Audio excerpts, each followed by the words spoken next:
Happy Friday, Southern Maryland, and welcome to this week's edition of the BayNet Weekly News. My name is JJ Atchison. Today's date is September 28th, 2023, only a couple more days until one of my favorite months, October. But we have a lot to go over today, so let's get straight into it.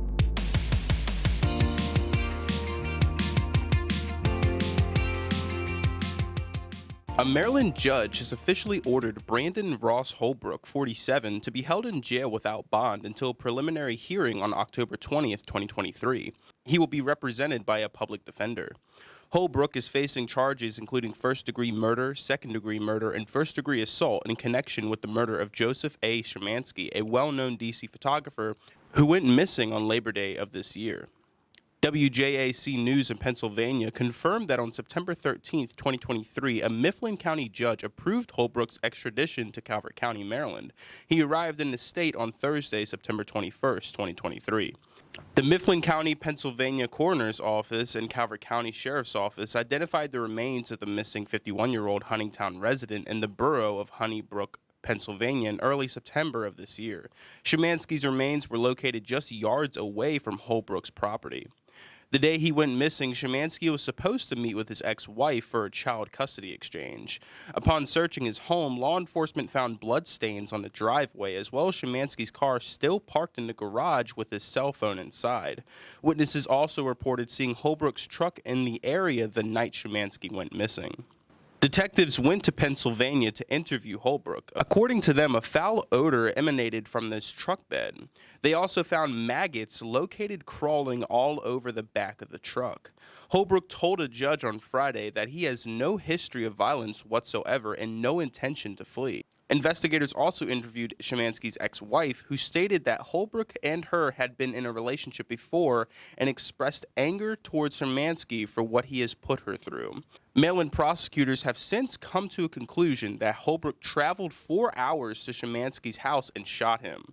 Afterwards, he took the body back to Pennsylvania, where he burned and dismembered it in an attempt to dispose of the evidence. Pursuant to an ongoing joint investigation being conducted by the St. Mary's County Sheriff's Office Vice Narcotics Unit and the Calvert County Sheriff's Office Drug Enforcement Unit, a search and seizure warrant was executed Tuesday, September 26, 2023, at an apartment in the 2200 block of Iverson Drive in Great Mills, Maryland.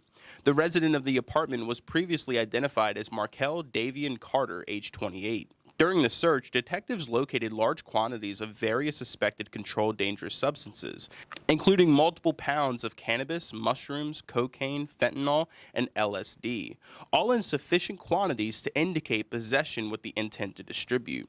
Also located during the search was a loaded rifle, ammunition, and multiple ballistic vests. Drug and weapons charges are pending in St. Mary's County.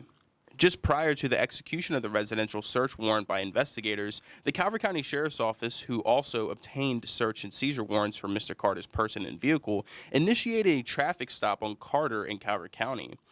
During the search of the vehicle, Calvert County Sheriff's Office deputies located a loaded handgun that appears to have been modified with a rapid-fire trigger activator, allowing the firearm to fire multiple projectiles with a single press of the trigger, commonly referred to as a fully automatic firearm. Mr. Carter was arrested by the Calvert County Sheriff's Office and transported to the Calvert County Detention Center. On September 21, 2023, TPR Holder conducted a traffic stop on Fenwick Street, Leonardtown, Maryland. Upon making contact with the occupant of the vehicle, suspected crack cocaine and associated paraphernalia was observed in plain view. The occupants of the vehicle were identified as Robin Danielle Brickman, 26 of Leonardtown, Maryland, Joseph Broom, 59 of Leonardtown, Maryland, Janice Cornelia Broom, 59 of Leonardtown, Maryland, and Justin Ray King, 41 of Hollywood, Maryland. A probable cause search of the vehicle was conducted, which revealed suspected heroin, additional suspected crack cocaine, suspected oxycodone, and suspected amphetamine. All occupants of the vehicle were arrested and transported to the St. Mary's County Detention Center.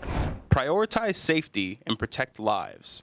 That's what concerned citizens of St. Mary's County are urging local authorities and stakeholders to do so following a severe traffic accident. Michael Gallo started a petition on change.org about the intersection of Route 5, Morganza-Turner Road, and Colton Point Road in Morganza. Recently, a driver tried to cross the intersection without fully stopping. Both drivers, including a student athlete, was severely injured and life-flighted to a trauma center. Gallo is urging the county to install a traffic light.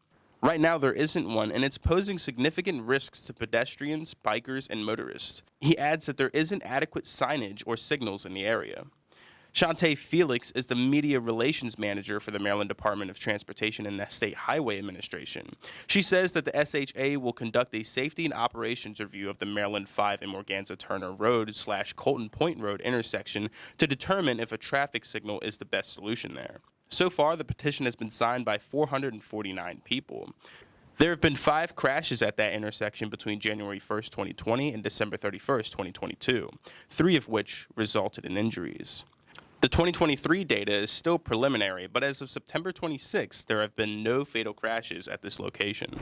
The Calvert County State's Attorney's Office, in cooperation with the Sheriff's Office, now has the use of a comfort dog to assist crime victims and witnesses when they are required to come to court. The dog, named Dougall, is available on a case-by-case basis to provide emotional support to individuals who have experienced a traumatic or tragic event. He is particularly effective with victims of child abuse. Dougall is trained and certified to provide this service. The city of Annapolis has unveiled a new 6-seat GEM electric trolley system that will run in Eastport starting next month. Annapolis Mayor Gavin Buckley said he hopes that this will help ease traffic and parking issues in that area.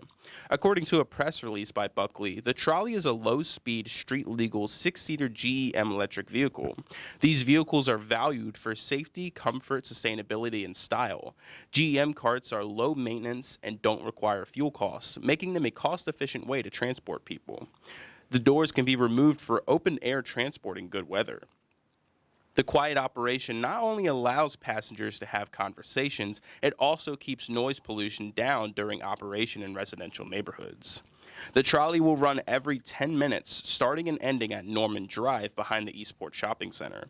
From there, the vehicle will follow this route: Chesapeake Avenue to 5th Street to Chester Avenue to 4th Street to Severn Avenue to 2nd Street. The route will return to Severn Avenue and run to Washington Street, where it will connect with Bay Bridge Avenue to Monroe Street in front of St. Luke's Church. The trolley will end where it began on Norman Drive. It will be able to pick up passengers at any location along the route. To catch a trolley anywhere along the route, simply flag it down with your hand. The trolley will run on Saturdays and Sundays from 11 a.m. to 6 p.m. starting October 7th. Since it is a pilot program, it will only run through June 2024 unless funding continues after that date. The trolley is free to ride.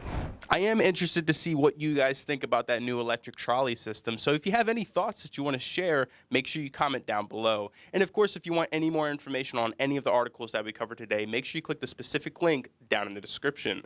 And that's all we got for you this week on the BayNet Weekly News. I hope you have an amazing Friday. And as always, have a great weekend. And I'll see you all next week.